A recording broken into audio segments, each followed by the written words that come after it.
Check me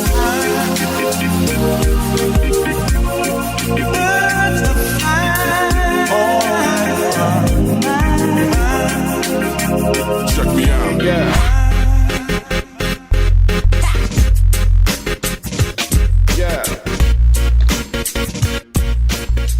Hey guys, thanks for tuning in to the Mile High Mentors podcast. Very excited to have you here. Thank you so much. Wherever you're listening, please do not forget to subscribe, leave us a review, leave us some feedback. All that stuff really helps us to continue improving the show for you guys. The reason we're doing this is for you, to help you. And if you're following us on social media, give us a shout. We're everywhere, pretty much everywhere you are on Instagram, Facebook, LinkedIn, etc.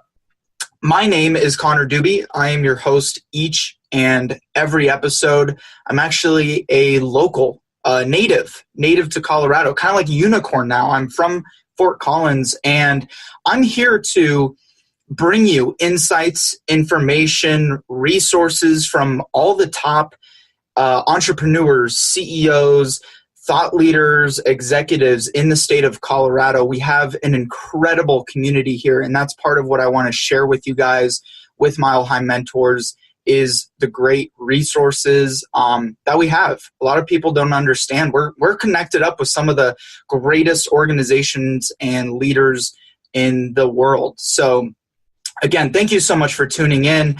By the way, do you sell products or services business to business? If so, you should definitely go check out our partners at activeblogs.com. And by the way, they are doing a webinar called The Missing Links to LinkedIn Success. You can check that out. It's activeblogs.com/webinar, and they'll provide you the 7 steps to be successful at social selling and share with you everything that your company's leaders need to know about successful social selling. So activeblogs.com/webinar. Go check them out. And today's guest, I'm very excited. I've been trying to get this gentleman on for quite a while. Paul Janicki is a IT expert. Okay, he's been in this industry for a long, long time. And by the way, guys, IT, if you're looking for a technical job, there is massive opportunity in IT. There's tons of need for it right now in the business community. Just in business in general, IT is a great place to be. But Paul Janicki, he's worked with JP Morgan Chase as an IT director. He's been VP at Lehman Brothers, and even most recently, just recently left his place over at Dominion Voting Systems, which actually provides IT hardware, infrastructure, software for the actual booths that we voting booths. So all the voting systems, this technology goes through with all the voting systems in the US. Paul has some great insights, and he's just a great, genuine guy. He's from the East Coast. He's got that slick East Coast swag to him, and his stories are just fascinating. He really has tons of value to share with you guys. So without further ado, please welcome Mr. Paul Janicki to the Mile High Mentors podcast.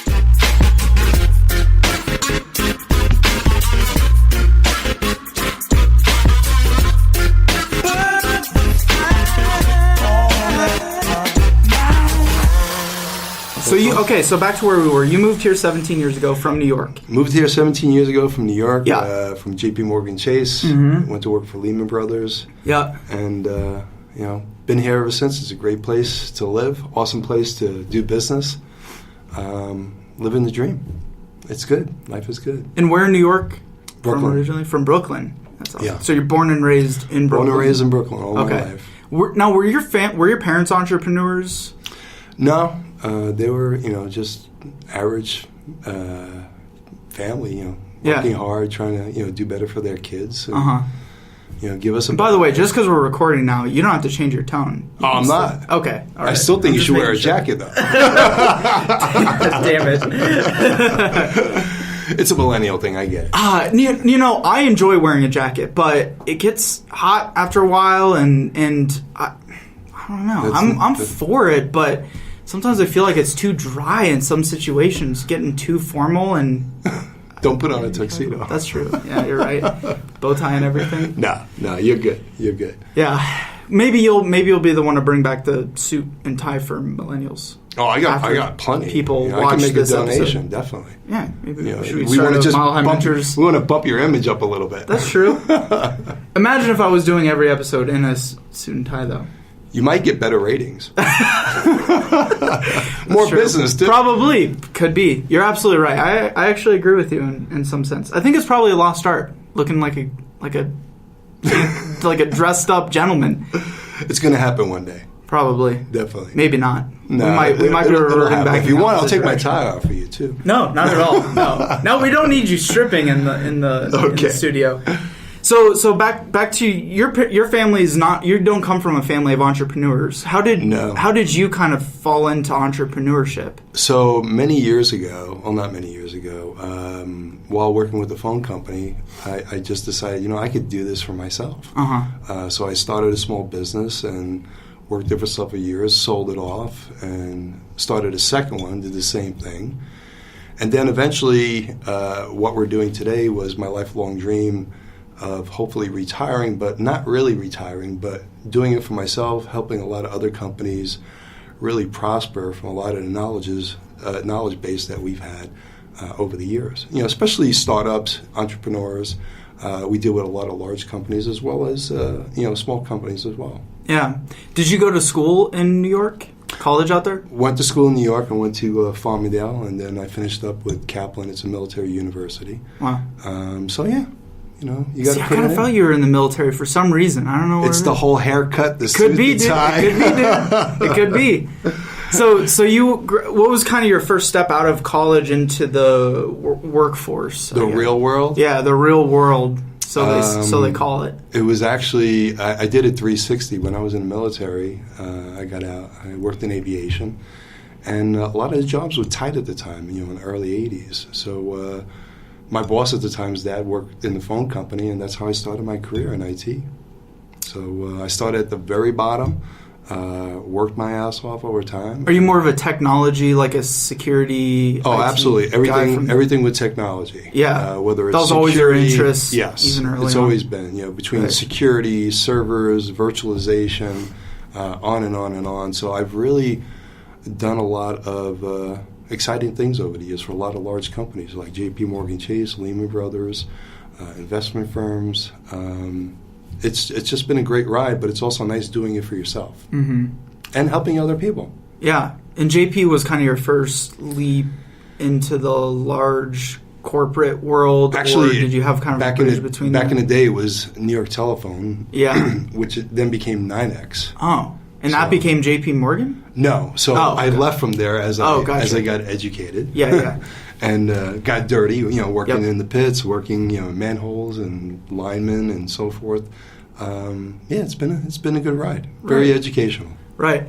and so J.P. Morgan, what were you doing there with? So with JP Chase, we ran global voice operations globally for them. So it was really neat. We worked from 7 at night to 7 in the morning. We had a great crew, and that's the most exciting thing about working in IT is having a phenomenal crew. You can do amazing things. My motto is, the impossible we do immediately. Miracles just take a little longer. Nice. It's pretty good motto. Yeah, it works. You still use that today? Absolutely. Cool. Still use it. Don't take my lead. Yeah, absolutely. And you were with them for how long? Just a couple of years. Yeah. Left them, transferred out to Colorado to work for Lehman Brothers. Yep. Same facet. Unfortunately, and you're in cross ties. You might have been getting to that, but go ahead. Yeah. Well, the economy took a tank. It affected a lot of businesses. All across the United States, as well as Lehman Brothers, and just had to search for additional work. Right. But it's always nice to have different revenue streams coming in. So if you're working for somebody, you're doing something else on the side, it helps. Right. And as you get older, you start looking towards the future and saying, well, what am I going to do when I retire? If you want to retire. So the nicest thing is to go out on your own and consult. So back then, what was your big picture of what you thought you would be, where you'd be at today? My big picture, I thought, just like everybody else, we'd be retired. Right. Retire early. So just retirement, that was the... Yeah, that was the whole thing. Work up the corporate ladder, do a great job for the organization, and then hopefully one day retire early so you can enjoy life and have fun.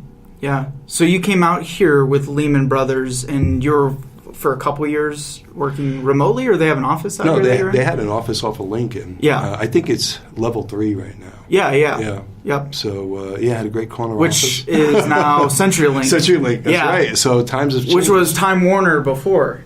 Absolutely. Here in Denver. Yeah.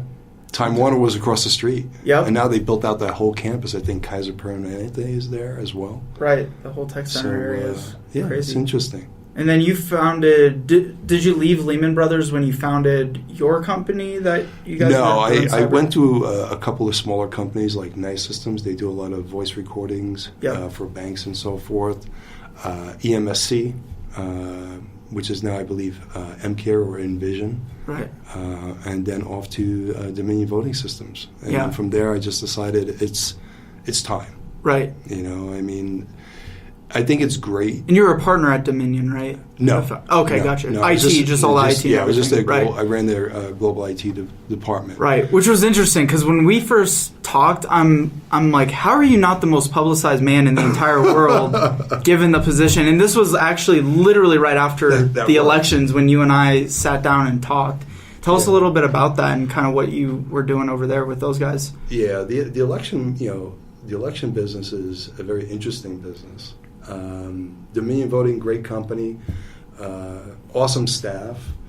It's just a different world. But IT. And what do they do? So kind of lay out what. So they actually design not only their own hardware but their own software for various states in the U.S. as well as overseas. They support overseas voting as well. Great company. Like I said, we had an awesome staff. But after a while, it's time to move on. Right. And look at the bigger picture. Where do you want to be? What do you want to do? And it's a great thing to help people. Right. It really is. What are the interesting nuances of being in an IT role that, literally manages our voting systems? Well, we didn't really manage the voting system. We managed the core infrastructure of the company. That was done by a different division, different set of... But you guys supported the main company. Right, we supported their main core infrastructure, their servers, their virtualization, all that stuff inside that really kept the company running. Right, and it was fun. Right, it was really good. Yeah, and where are we on our voting systems? Because we had an interesting discussion about we're behind times majorly for one, as far as how we vote in the U.S. I was kind of interested to get your thoughts on this. Well. With the company that I was at last, they've been doing voting for many years up in Canada, basically through their cell phones or PDAs and so forth. They have a really great foolproof system. It works great. There's never been an issue. I think you're going to see some changes in the U.S. over the next 5 to 10 years with that. It's always evolving. Right, because it limits our ability to vote the way that the current system is set up without, like you said, they literally vote on their cell phones. Correct. In Canada. And we have the security in order to do that? I think it's there. There's just a lot of politics in play. Right. People are not really that receptive to change, too. Right. But I think that change will happen. How did you guys stay so unpolitically involved? Like, I'm still kind of... In what way? Well, it still plays a role. How's the media not banging down your guys' door? Well, I think the way... concerns about the security with elections. The way I think it's structured, they basically sold our hardware and software to various states. Yep. Now, it's really up to the states, and I could be wrong, but it's really up to the states to manage and support that. It's constantly changing. I'm sure you and your friends and other companies probably have tons of debates about what went on and what could have changed or what could have been better. Right. Well, my first question to you was, I'm like, how long have you been working with the Russians? Well, you have to look at it very simplistic from an IT perspective. None of these machines are tied to the internet. So how can they be hacked? Right. You said it's what percent impenetrable? Well, the way, and each state is different. Yeah. That's the way it's designed. So no system is a universal system. Everything is separate for each state. And I could be wrong. I really just manage the IT infrastructure for the company. They provide it to the Yeah. Companies that sell it to the state and everything. Correct. Yeah. But the states are really responsible and accountable for how they manage things. The systems are designed where you can't plug in a thumb drive to corrupt it and so forth. It just automatically shuts down. None of the systems are tied to the internet. So a lot of people may say, well, how'd they get hacked? Well, they didn't get hacked. The RNC or the DNC probably got hacked because simple things like your password is password. Right. That's kind of ridiculous. Especially does that happen a lot with silly things and like is it generally mostly ignorance over malice in those situations? Well, we have a term in IT. Yeah. 80% is self-inflicted. Yeah. The other 10%, 20%, it's actually a problem, which can be fixed, because you're not rebuilding the space shuttle. It's something really simple. Yeah. And you just need to get back to basics. But people are the biggest flaws in the system. If you're going to have a large password with hash marks and dots or an asterisk, make it at least 15 to 18 characters. But people sometimes get lazy and they don't want to have this long password, and they'll usually pick their son's name or their daughter's or a birthday and something that's very easily hackable. And it happens every day. Yeah. So make it difficult. How easy is it to hack? It is easy to hack somebody's thing. Even just being connected to the Wi-Fi here, that's an access point, right? Absolutely. You've been dealing with this. So I just like picking your brain on this because you've been dealing with this stuff your whole life. There's a variety of ways. I just think of all the things where I probably put myself at risk all the time, even just like leaving your cell phone in a coffee shop or absolutely. Think about something that simple, leaving your cell phone with no password on there. Right. Or an alphanumeric password. Somebody picks it up, and let's just say you're an accountant or you're a banker, and you have a lot of files that you're emailing back and forth to customers or vendors. Somebody picks it up, they got all your information. It's that fast. So by all means, definitely use a password. Yeah, no kidding. And the longer the better. Absolutely. And change it. Don't keep the same password for 20 years. Right. Once a month. I know it's a hassle, but in today's day and age, it's a necessity. Mm-hmm. What do you find the biggest, what's kind of the number one mistake people make? Is it the password as far as being able to access something as easy as the security systems that you guys were putting together at Delmonico?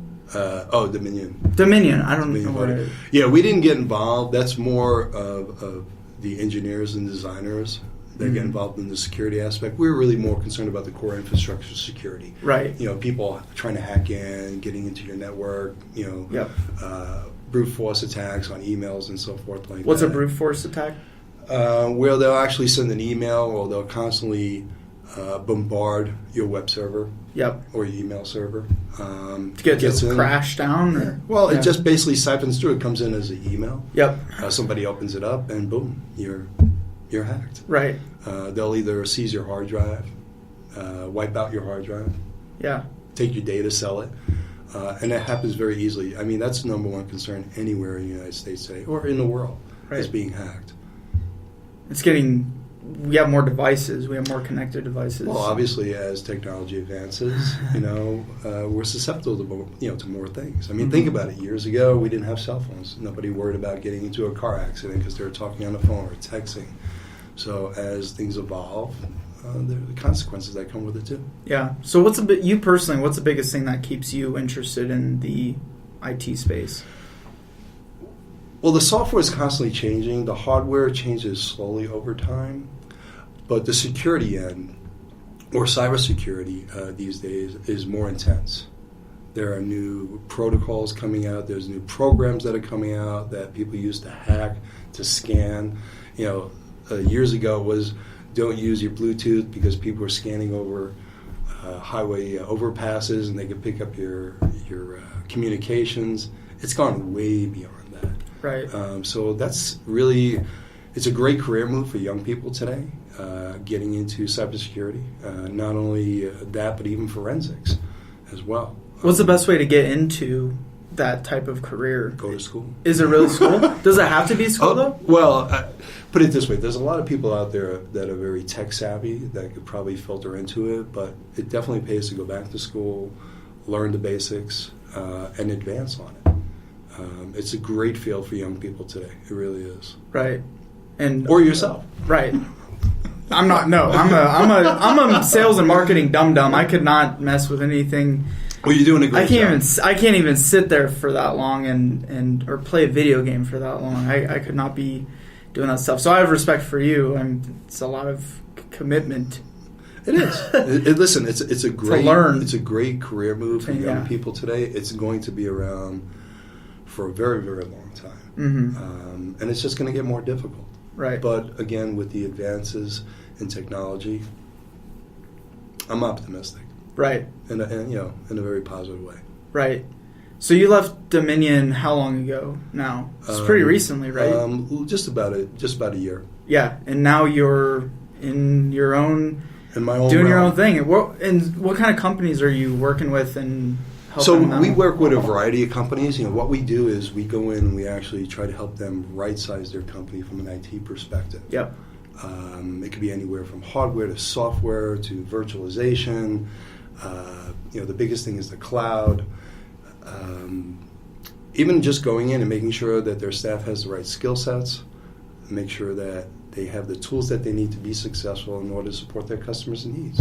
Mm-hmm. It's really that simple. It's not rocket scientists, but there's. So it sounds like rocket science. It's a process. Yeah. And once you learn the process, or you can work the curves on the process and make it more beneficial for companies to grow. That's our motto. We want to put IT back in your hands. We don't want to take it away, but we want to show you how it really works, and it benefits your company as far as a strategic growth path.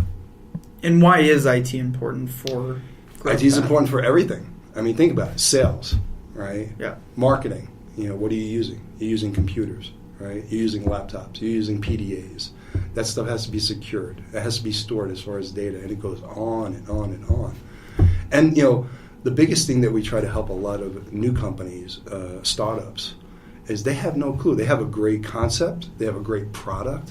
And we really try to help them out a lot. We do a lot of pro bono work for them. Is it mostly consulting that you're doing with these clients?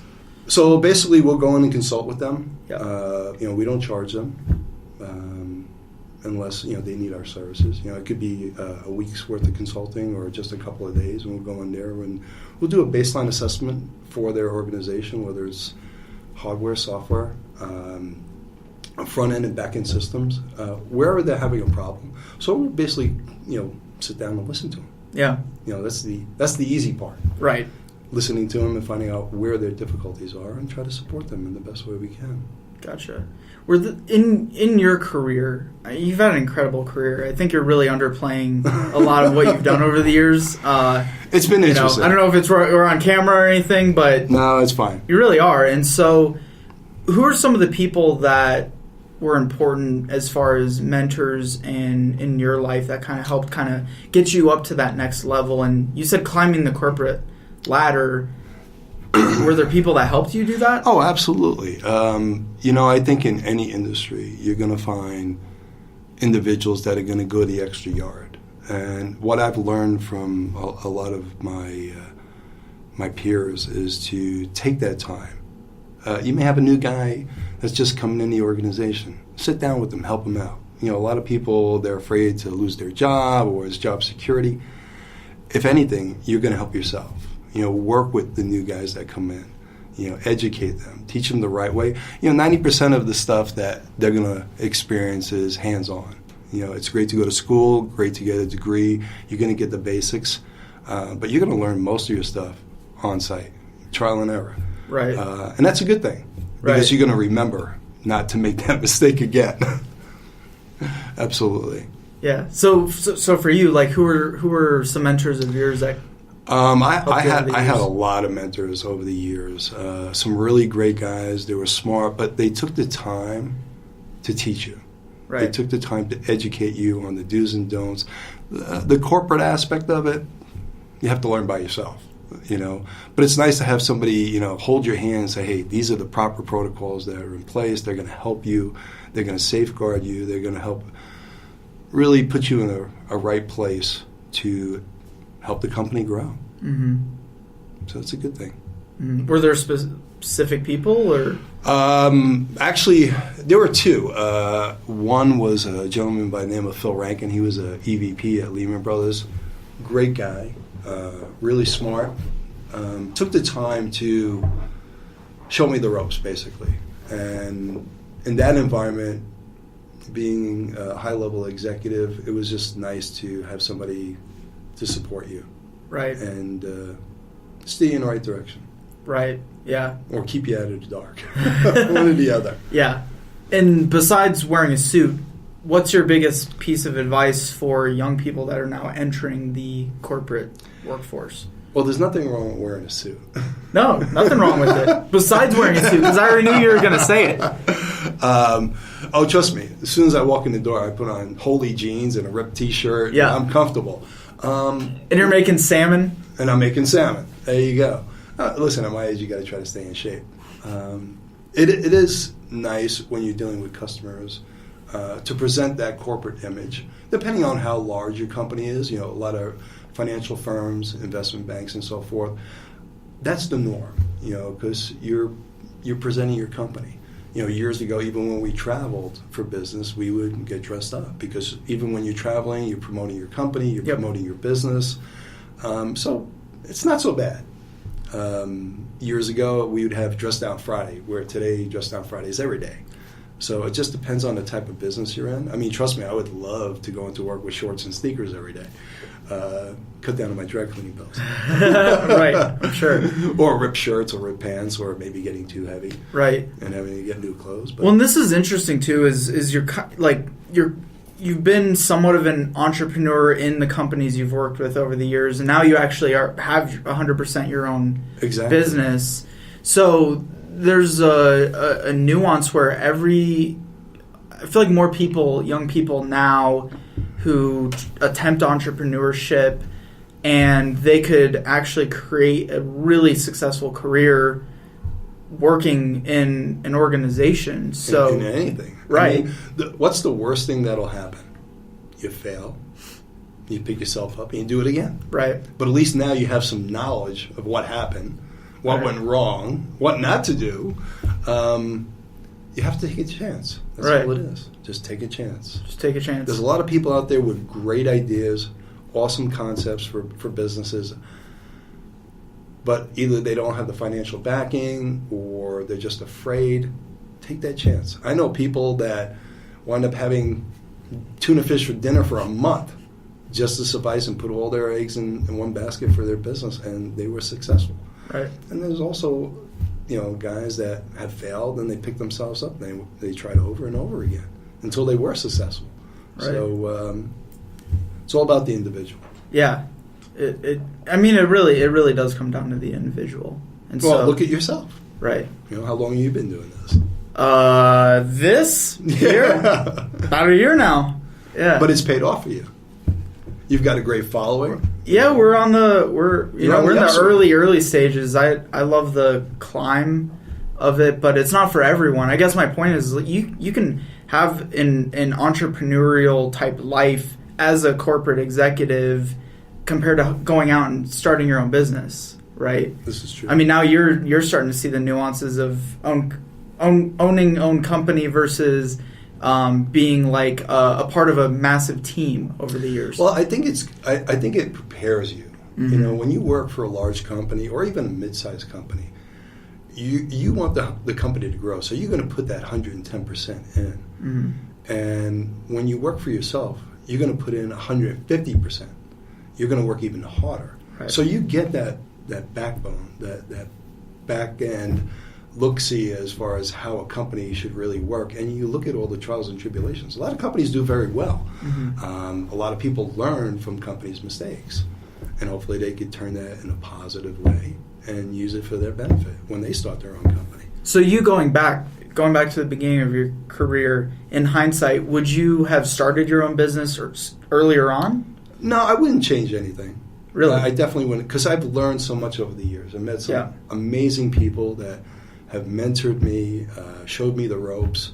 And times have changed. You got to remember, when I started years ago, there were no cell phones, there were no pagers, there were no Wi-Fi. Yeah. So how do you continue, especially in your role, how did you continue to educate yourself throughout all those technology changes over the years?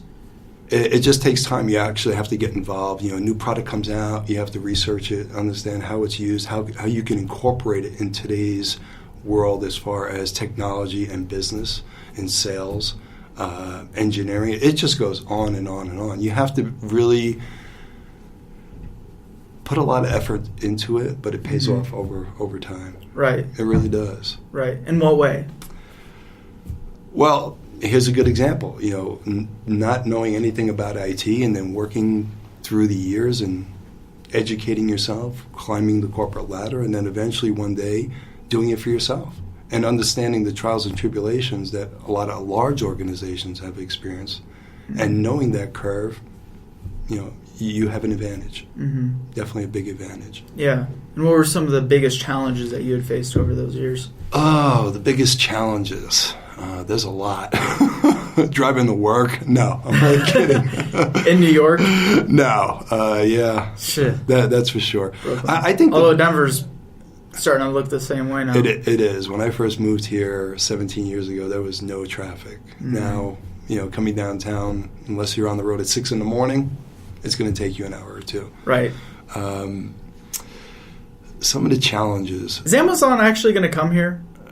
Everybody's hoping. I think it'd be a great thing for yeah. I really do. Be interesting.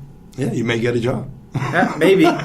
Lord knows I need one. But you can come work for us. Yeah, all right. That's all. We'll get some free advertising. Yeah, cool, man. I'm down for it. Awesome. Biggest challenges? Biggest challenges, I would say, is when companies do a lot of reorganization, they restructure themselves, or they change their strategic growth path.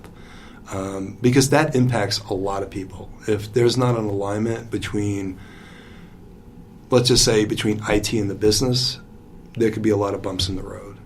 As long as there's a lot of collaboration between the departments and the business units, that makes life a lot easier. And that's probably one of the biggest challenges that you face, is that, we have a running joke in IT, nobody talks to each other, and we're supposed to be, big collaborators. You could be right next door to somebody and you'll send them an email. Get up out of your office, go next door and start a conversation, have a meeting.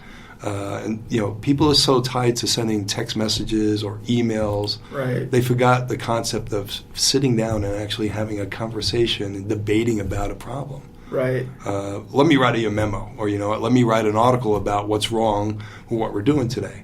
Well, schedule a meeting, get a bunch of minds together, think it through. Yeah. It's really that easy. So collaboration you feel is important, but actually in person. In person. I mean, think about it. Today we've got so impersonal. Yeah. Right.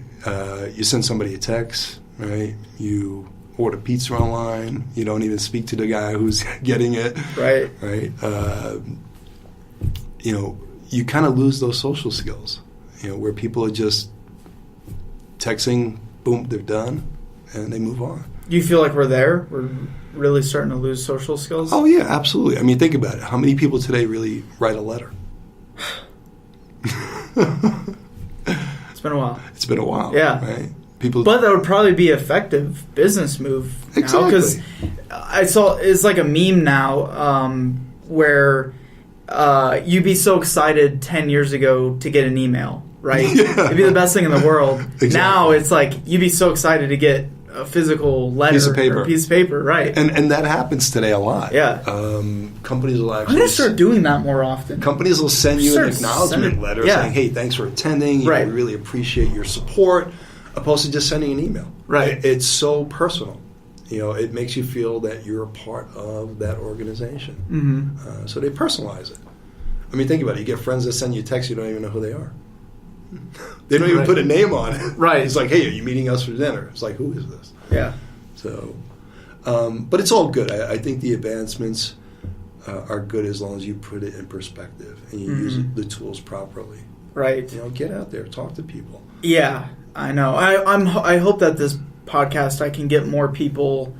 Just what connecting. We're doing is fantastic. Right. We could have done this over the phone, and I've had this or video chat or video. Right. But this is way more fun. I mean, even just physically getting to have the energy around in the same room, it is lacking in a lot of arenas. So anyone listening, I hope that you would take that extra step to reach out to someone like Paul or that person you've always wanted to talk to and go physically meet with them. Yeah, it helps. And wear a suit when you do it, too. Absolutely. You're starting to blend into the background. I know, yeah, probably. Well, it's funny. I have probably 100 black shirts just because, Do you really? Black looks good on me. Black is my color. And so... What are you trying to say? Everyone probably... I don't know. Maybe I should mix up my style a little bit, but a little blue. I feel like everyone that watches the video, they're just going to start thinking I wear the same shirt to every damn podcast that we do. I started to wonder about that. I know. I was like, I know. Did you wear that shirt last week? I know, and you're kind of like, what's that smell too? No, I wouldn't go there. I wouldn't go there. At least not on air, right? No. Okay. Absolutely. Fair enough, man. So what are your other interests? What are you into now? I mean, you're semi-retired. You could work. You don't have to work, but you're starting this business. Like, what's your big picture interests? My big picture is to continue what I'm doing. Yeah. Expand the business, help young people get into IT. Obviously, we have a pretty decent staff. They're very seasoned. They've been around for 20, 25 years or longer. So these guys really know the grunt of what it takes to help companies expand and how to right-size them correctly. We try to help a lot of entrepreneurs. They call us up. They have tons of questions. They have a great product or a great idea about a company. They don't know how to choose a right provider or, how do they set up an email server or it goes on and on. I mean, for us, it's very simple. And we take the time to walk them through it. We don't charge them for a lot of things, because we're helping them get started. And if anything, they're going to help push our name as well. Right, absolutely. And you said something interesting, helping young people get into IT. Are you working on something specifically to do that? So right now, I'm looking into some of the universities to do kind of like a work release program, not like going to jail, but get some of the students out. Almost like an internship, whether it's paid or not, get them to get their feet wet a little bit, work with customers, work with vendors, understand hardware, understand software, give them a little bit of a taste all around the table. Yeah. You should go to Metro University right downtown here. And, I have tons of students that would... And that may encourage people to get more involved in IT. It may discourage them, like, it's a little bit too much work. But it's what you put into it. It's that effort. And I think, even my experience, a lot of the professors today, I think, are fantastic. Some of the professors have never really worked in real corporate America. They've been teachers, which is a good thing. But you need to get out there. You need to find out what's happening with new hardware, new software. It's constantly changing. The evolution is incredible. Right. I don't see any big advancements in the next 2 or 3 years, but people are working on stuff. Things are happening. Mm-hmm. So, what would be a big advancement in the Well, I mean, think about it. Just recently, making free Wi-Fi calls to Alexa. Amazing. Right. I mean, that's fantastic. You're cooking, you're getting recipes. You can call a family member. Hey, by the way, I just burnt that casserole. These are things that nobody ever experienced. Did you watch the Super Bowl with Alexa? Yes. That was so good. So the funniest thing is, as the commercials were on, it was tripping off Alexa in my kitchen. Oh, really? So Alexa was saying, "I don't understand." I was like, "Well, because it's somebody else talking to you."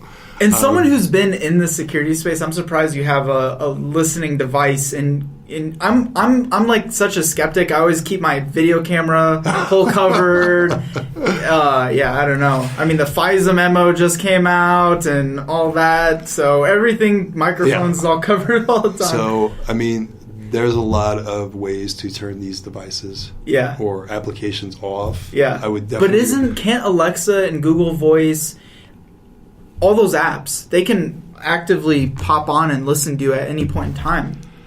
It depends. From what I've heard. From what you heard. So you might be the guy to talk to. That might be a conspiracy theory. It just depends on the protocols that are active or not. You know, like with Alexa, you actually have to use your apps through your cell phone to activate a lot of things like making a call from Alexa to another Alexa device. So you have that control. A lot of people forget to shut things off. It's like you have a camera on your laptop. Well, don't sit there, with your pajamas on when you're supposed to be in the office and your boss is like, "Hey, what are you doing?" Right. So, like I said, a lot of advancements are great, but they also catch you in a lot of trouble. Yeah. Well, we're also connected. I'm interested in this. Do you feel like eventually there will be 100% transparency? We're not going to have the privacy that ever again. I mean, privacy is just, everything's out there being recorded all the time. We're on video. We sit here, we got stuff rolling, and it's like there's always devices listening all the time. I would hope that we have still. The city streets are recording all the time. It's an interesting time to be alive. Well, I think when you look at it, from a safety perspective, right? I think it's a great thing. There's a lot of video going on in the streets. Somebody gets into an accident. There's a robbery. Somebody gets into a hit-and-run situation. I think that's great because those tools should be there to help us. At the same token, you have to watch that we're not interfering with our privacy. You don't want somebody listening on your phone conversation or your text messages to your girlfriend or your girlfriend and your wife. You get in trouble. Right. You just have to be a little smart about that. Right.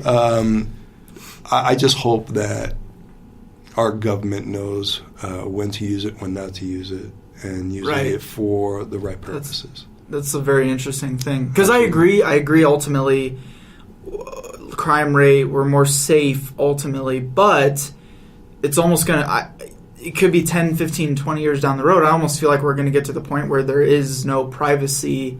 You constantly have a device that can be listening at any point in time. The price for advancement. Right. Think about it. Years ago, you didn't have any of this stuff. Right. The worst thing that happened was mail fraud. Somebody went in, stole your mail, right? Took your name. Today, it's a cell phone, it's a laptop, an iPod. It goes on and on and on. Right. All your information is stored there. Yeah. So many people I know, they keep their tax information on their cell phone because they're emailing it to their accountant. If they lose their phone or it's stolen, they have all your information. They have your address, your home phone number, your social security number. They could do a tremendous amount of damage. So you're not the guy, you don't cover up your video cameras on your laptop. Okay. Well, I feel safe. I feel better now. That was something I was doing for a while. Listen, if somebody wants to look, let them look. There's nothing going on. Right. You have to feel comfortable with it. Once you start feeling insecure about these things, you're going to worry about everything. Right. Is somebody watching me when I go to a restaurant? Are they listening to our conversation? I think you have to have faith in society and what we do. True. So we go forward. Paul, any last thoughts that you'd like to share with our audience? Absolutely. Yeah. One, we're going to definitely size you up for a suit. Cool. And get you a nice tie. All right. Maybe change. I have ties. I have a suit. Maybe change the colors of your. The black's not going away. The black's not going away. Style. Okay. We can just get different ties. Okay. Maybe a different background. You could put a background of Colorado. That'd be a cool thing. That would be. Or if you want, you could just do a background of different cities and say, "Hey, we're live from Chicago today." There you go. That's a good thing. That's a good point. And you know what? We could help probably fund it too. There you go. That would be pretty. You should get the mayor in here. Oh, that's what you should do. Get the mayor. Are you connected? Listen, we could work it out. Okay. I'm from New York. Anything's possible. You're absolutely true. You're absolutely right with that. Yeah. That would be incredible. So anyone that you recommend, we bring on the show. We will try to get. Let's get them on here. Awesome. Yeah, Paul. Thanks so much, man. Great having you down here, guys. Thanks so much for listening in. Be sure to leave a review, subscribe, and we will chat with you next time.